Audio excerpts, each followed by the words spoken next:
share out what's going on in the tech world and learning all these interesting tips and trades and things.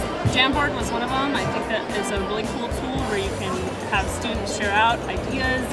Since I am a hybrid teacher, I'm hoping to be able to use it with students that are on-site as well as students online, and we're trying to build a community between the two types of students, and I think that it's going to just benefit our staff and benefit our students so much.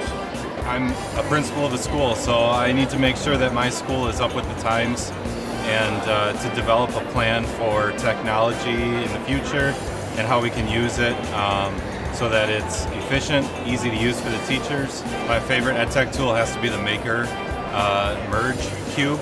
It turns a picture into a 3D structure that you can turn around, and it looks pretty cool on the phone.